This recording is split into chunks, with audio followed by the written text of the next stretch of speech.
Именувањето на партиски портпароли на позиции во клучни ресори за опозицијата е политичка одлука и коалициска калкулација. Досегашниот портпарол на Државната изборна комисија и портпаролот на коалицијата вреди. За нив не се компетентни да ги заменуваат министрите во одбрана и во образование. Побара одбраната да не биде предмет на партиски договори, особено во ваква геополитичка ситуација, а сметаат и дека на образованието му е потребно компетентно лице во време на реформи. Од мнозинството ги потсетија на тоа какви кадри именуваат тие.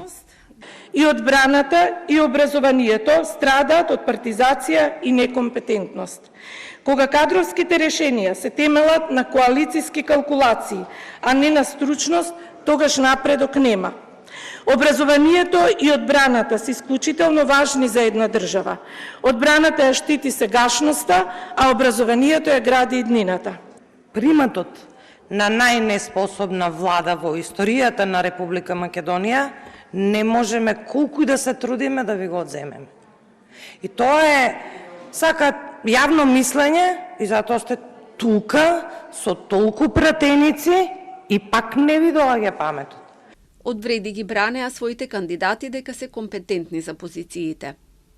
Ова е кандидатура која што не остава простор за импровизација и сомнеш затоа што фактите говорат самите. Над 18 години искуство во државните институции, изградена кариера од долу нагоре, не поударена, не е наметната, не е импровизирана. Од Европски фронт искористија расправата за да упатат критики за владината политика, на што и самите добија критики од премиерот.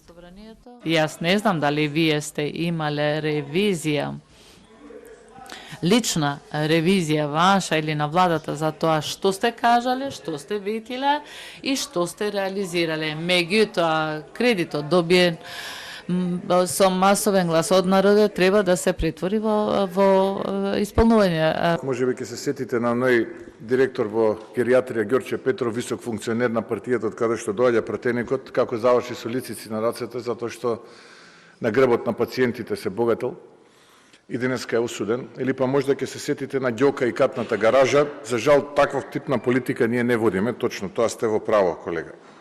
Новиот заменик министер во одбрана Адмир Шабани е дипломиран правник кој професионалната кариера ја почнал во Основниот суд во Тетово. Подосна работел во катастар, па како помлад соработник во Генералниот секретаријат на владата, раководител на сектор во Агенцијата за вработување и раководител на сектор во ДИК.